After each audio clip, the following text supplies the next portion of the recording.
Welcome to the main zone. I am Jermaine. Thank you for tuning my podcast. Wherever you are, however you're listening, I appreciate it. Please continue to like, subscribe, leave some comments as we continue growing this platform and working on this podcast.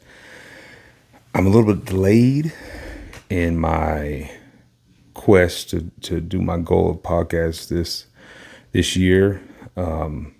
It's kind of a funny story. I went to a restaurant and kind of ate too much and too spicy of food and kind of hurt me. And so my eyes have been bloodshot. They're finally getting better, but my eyes were bloodshot for about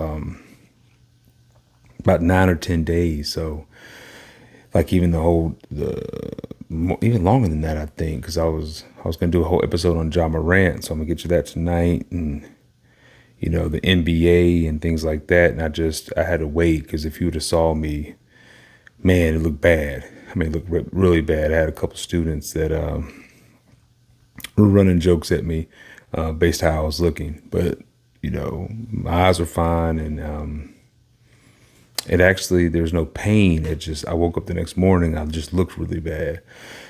So thank you for your patience. I have had a few people reach out to me, ask me when my next episode is going to drop.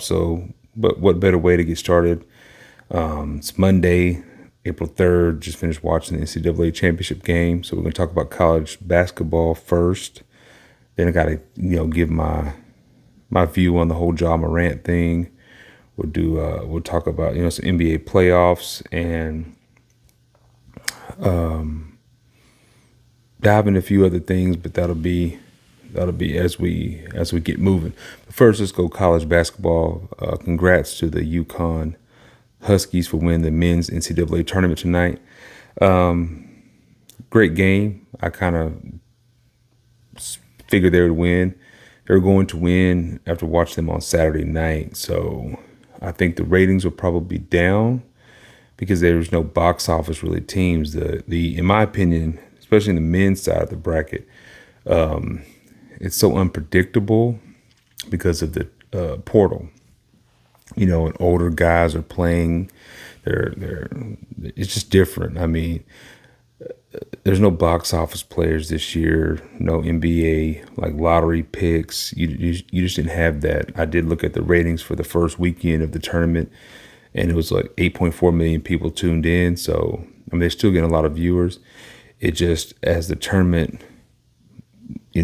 as you move through the tournament, you're left with a lot of teams and players, for that matter, that you can't name. Like, show me 10 people that live in outside of San Diego, or was it Stores where UConn's at, that can name half the players. So it's a college basketball is a fantastic game, but it's just different because of how many young guys that can't, not I say can't compete, but their team tends to not make a deep run into the Final Four, and then they go pro. So a lot of the teams lately have been a little bit more seasoned players, but it's great year, great tournament. I had Kansas winning it. They fell a little bit short. I think they got knocked out. They were beat by Arkansas, which will have, I think, 2 or 3 lottery picks in the NBA that are all freshmen. So that's why I had winning the whole thing. But nonetheless, congrats UConn. NCAA is over. Good for the kids getting the NIL money. Can't be mad at them for that. So while we're still speaking on college basketball, big shout out to Jalen Wilson, the Kansas forward. He was named the Julius Erving Small Forward of the Year. Great story of that young man. If you have followed him at all, his time at Kansas, he had some ups and downs, but stuck to it. I think it's a testament for all young players that want to test the waters of the NBA, that feel that they're at that space, they can go pro, to really reevaluate and then take great counsel and then make a move. I think he had exceptional counsel from his father, his mother. I know them a little bit. I know his father, Darrell, from years ago, playing basketball with him in the Dallas Fort Worth area. But you can see the amazing guidance that his family has provided him, and which has turned into him being a first round pick. Which is, you know, everybody has their own journey. Everybody has their own story. And for that young man to realize that he needed to stay in school for another year and then turn to the Big 12 Player of the Year, first team All-American. Now he's going to be a first round pick. So that's amazing to see. Guys that, you know, not everybody's a one and done, you know, and that's just great that some guys blossom and bloom a little bit later. But college basketball is done. Let's get to the women's game. I mean, I know it's been all day. I have a lot to say about that. So, you know, yesterday the women had their championship game, Iowa versus LSU. Man, shoot, I should have had my LSU shirt on still. I have a student that actually attends LSU, so I have me a polo from there. I should have rocked it today, but great game. Great way to grow the women's game. Unfortunately, the way I look at it is, I sound like a ramble, but it's a lot. It's a great way to grow the women's game. I know they had 9.9 million people on average were watching that game yesterday. My son actually had a soccer game, and I put the game on for my daughter to watch. So you always want to grow the women. And my daughter's not even in basketball like that, but what if it does pique her interest? So let me allow her to watch some high-level basketball on, the championship game. So what started as, you know, a matchup between two great teams, two great players in Caitlin Clark and Angel Reese, ended up, as always, with a huge divide amongst the media and people on how a player should conduct themselves. So you have one, which is Caitlin Clark. The whole tournament, her little signature is "You can't see me," the John Cena move. And when she's done it in front of players and after games and things like that, it's been no big deal. She's competitive. She's a leader. No negative tones coming from when she does it. But then yesterday when Angel Reese did it, the narrative was, oh, thug, unprofessional, ghetto, easy victory, things like that. It's just, now that wasn't from the players. That was from, again, media, radio personalities, fans that are sitting at home, 300 pounds overweight with nothing else to do with their life.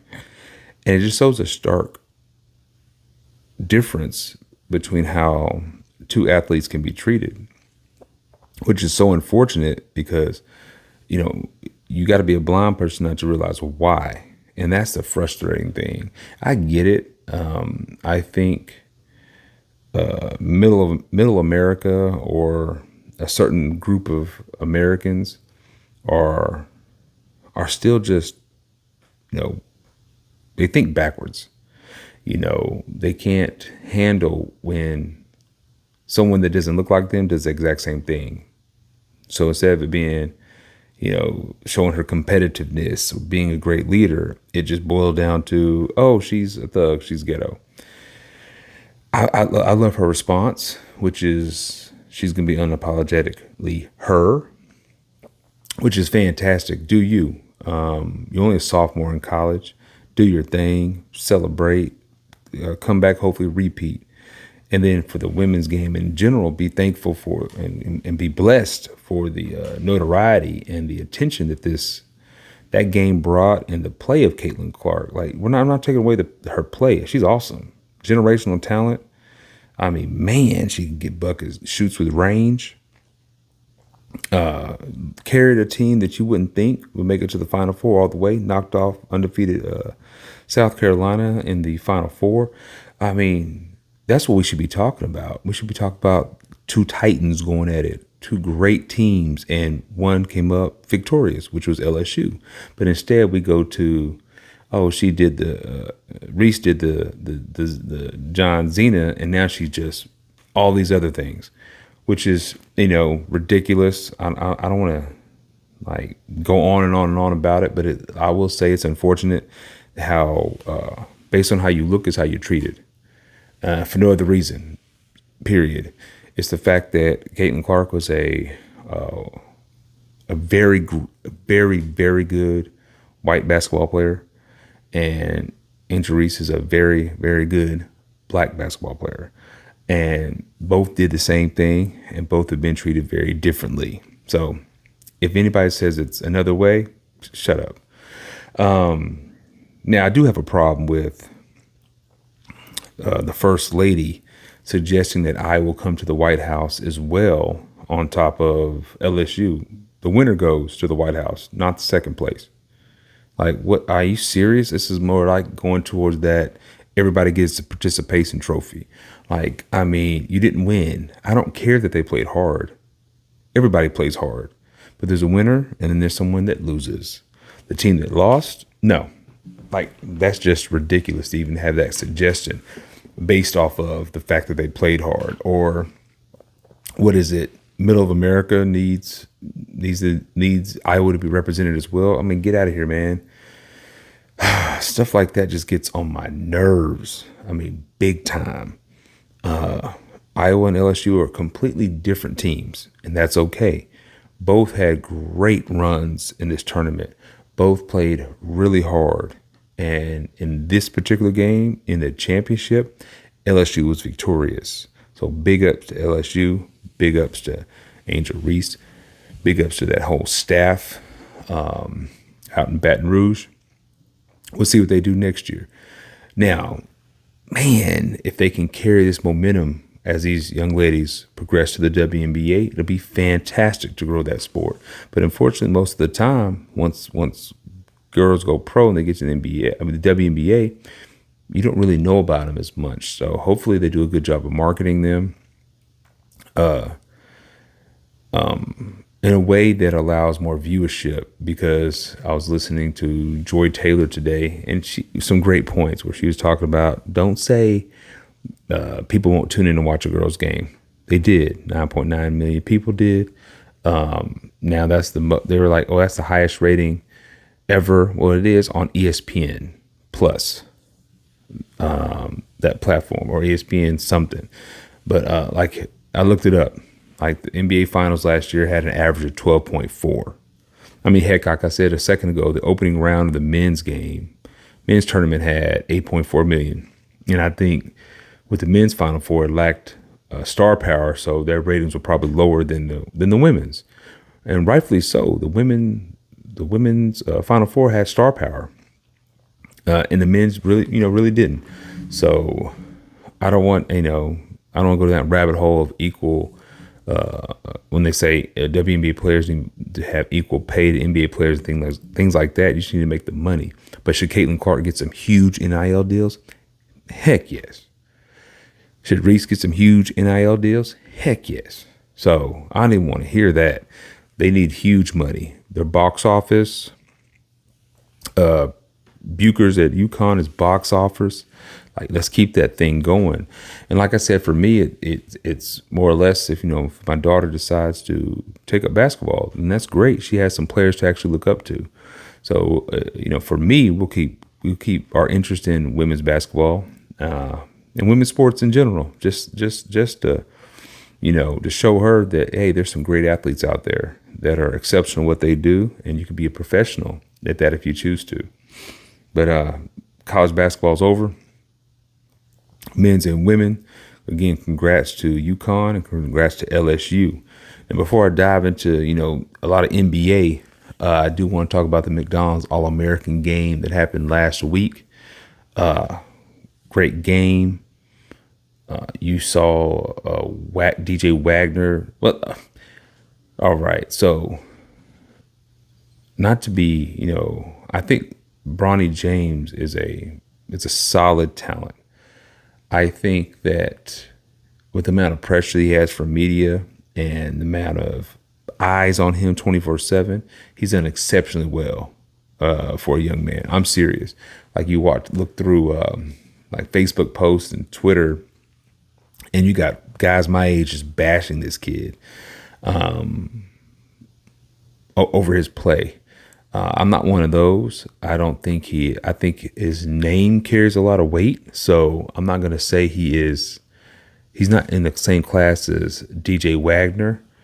But I will say he handles himself very well, and he's improved his game. I think he's your prototype 3-and-D guy. I don't think he's not going to run an offense, but he can hit a spot shot. He's not really a creator, but he's athletic and he can be a heck of a defender.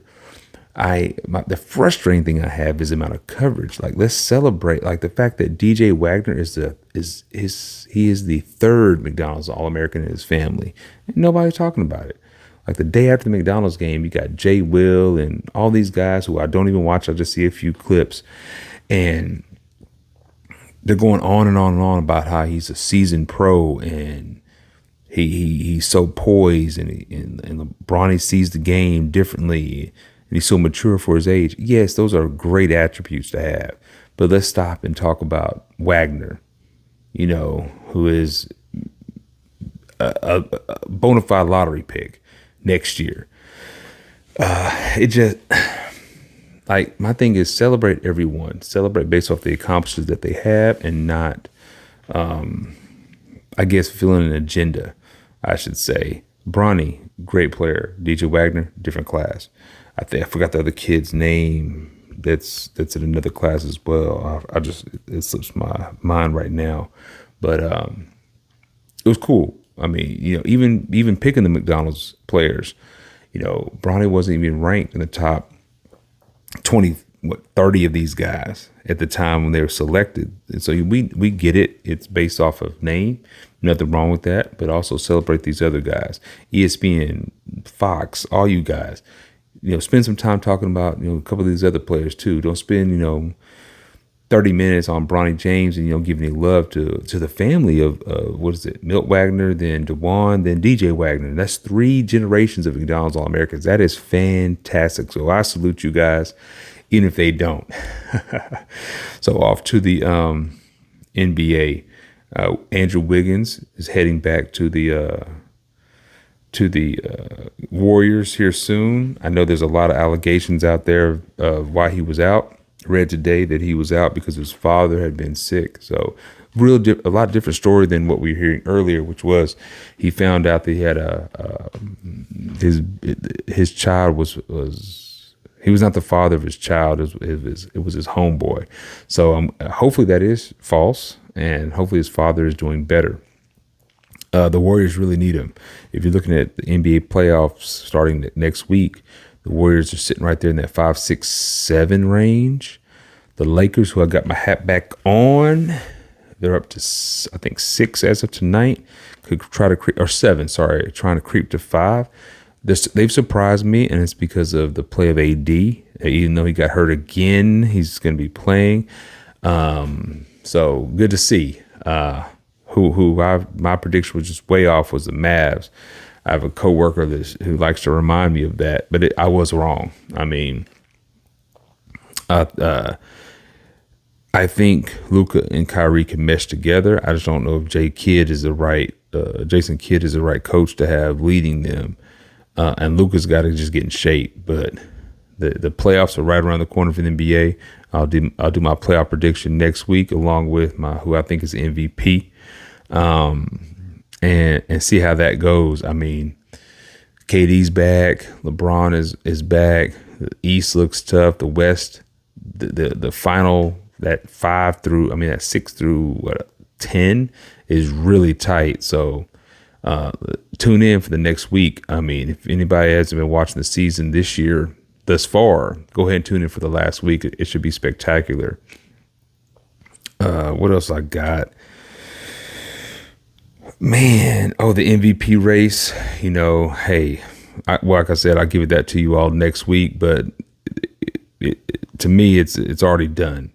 The MVP's done. The new CBA of the NBA, that's what it was. The new CBA, man, Adam Silver, I think, is a great commissioner, but I think he's too pro player as far as just giving the players whatever they want. I like the new minimum of games played for 65 to be in any type of awards, but allowing players to invest in gambling sites and things like that. I mean, you already have part of the population think it's a whole, it's like more WWE than real sports. And then you're letting these guys invest in gambling. It's a slippery slope. I'll say that. It's a very, very slippery slope. But we'll see how it goes. I know they finished that new collective bargaining agreement last week. And so we'll see. I'll do a little bit more research on it and have something for you next week. Now, to the big part of what I wanted to talk about, besides, the Caitlin Clark and Angel Reese in that basketball game, is Ja Morant. So everybody knows it now. Ja Morant went to the strip club, flashed a gun on social media. It was suspended 8 games from the NBA, had to check into therapy, which was a joke. And just based on the amount of time that he was there, then did a sit down with Jalen Rose, and now he's back playing. So here's my take on all of that. Number one, it's when Jalen Rose and Steven Jackson gave examples of similar situations. The difference is their situations weren't put on social media. We're in a time now where these young people just want everybody to see everything that they do. Like, we would not be having this. He never would have got suspended. We would never have any of these. He would never have any of these problems if he just didn't go on social media.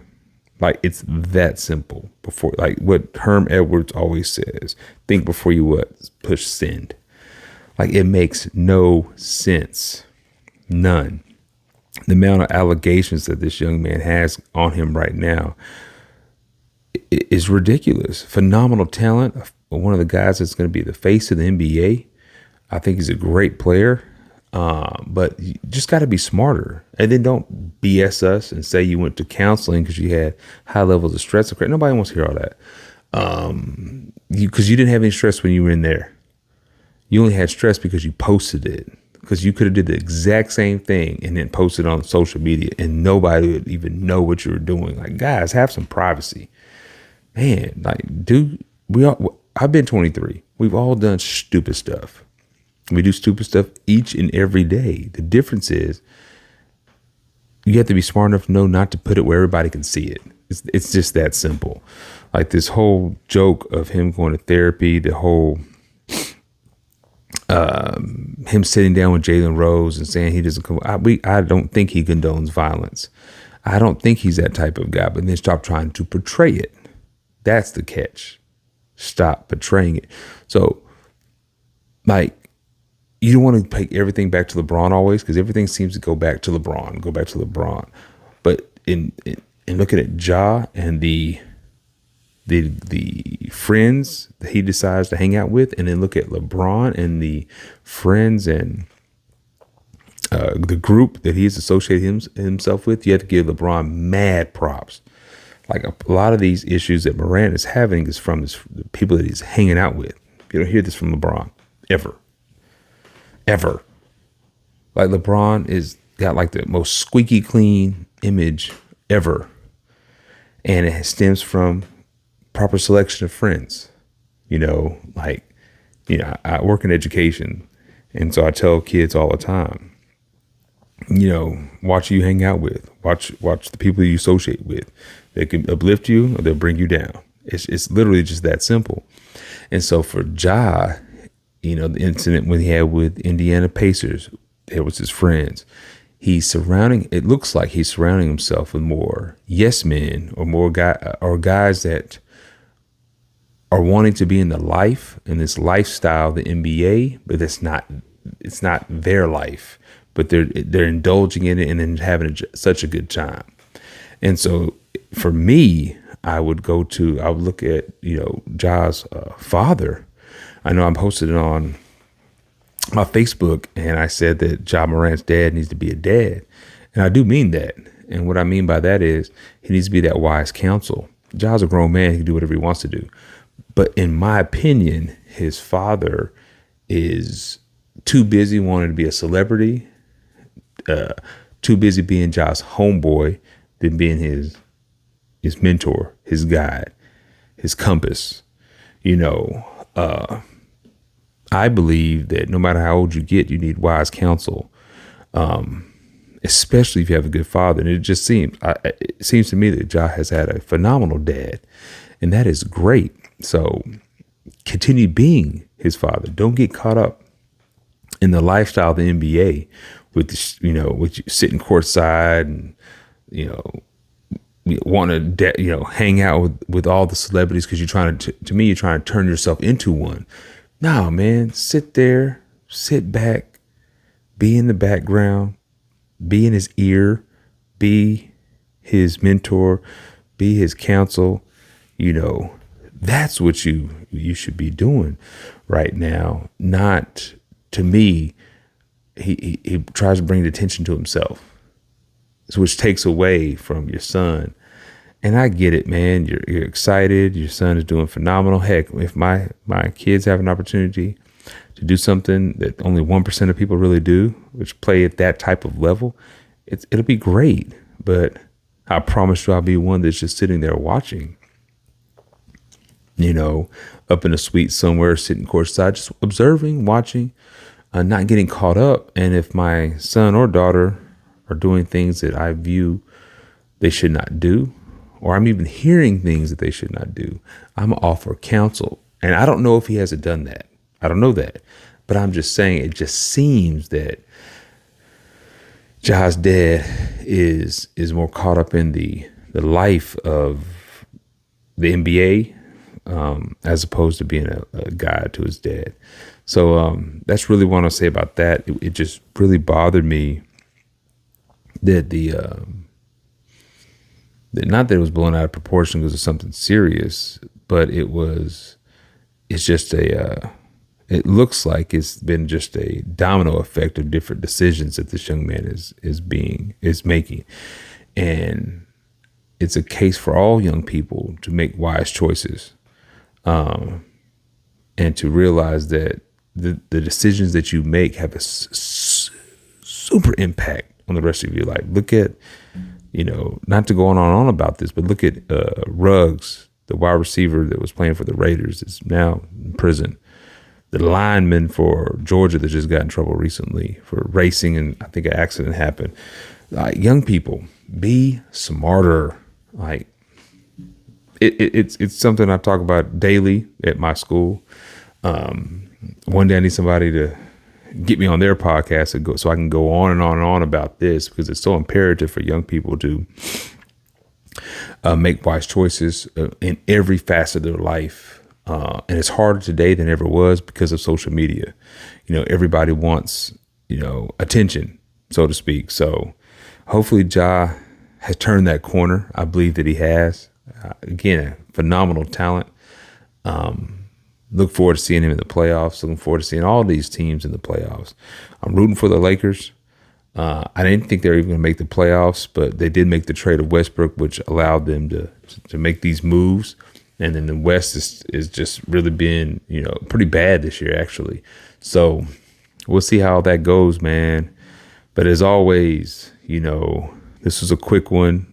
I had to get the Caitlin Clark stuff off my chest because it happened just yesterday. And I had to talk about Ja. Oh, the last thing I want to say, and it might sound controversial, but it's true. And it stems from the differences of how Clark and Reese are being treated. And it has to do with, I believe, that it's hard to watch a sport now be dominated by black women and men. I just looked this up today. The last white NBA, like American white NBA MVP was Larry Bird. That was like 1986. I mean, of course, you've had Dirk and Joker, recently Steve Nash, but those guys weren't from America.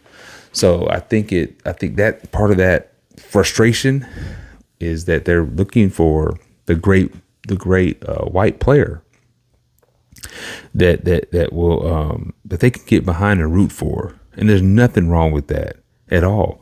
Root as hard as you want for your player, but you don't have to demean another one to make yourself feel good. Like, that's the catch. Celebrate all success. Celebrate the gesture by both players. It's competitive. It shows passion. It shows an edge, a little bit of edge between both of them. And there's nothing wrong with that. So let's stop complaining. Celebrate all these athletes. Stop drawing a line based off of how someone looks. And that's just so irritating because it's dadgummit, it's 2023. So as always, like, subscribe, leave a comment, and we'll continue this dialogue. I know I have a couple interviews coming up in the next couple of weeks. And then, like I said, next week, I'll give you my NBA previews, talk a little bit about education probably as we head to the end of the school year. And, here we go, summertime. So as always, be blessed. I'm out.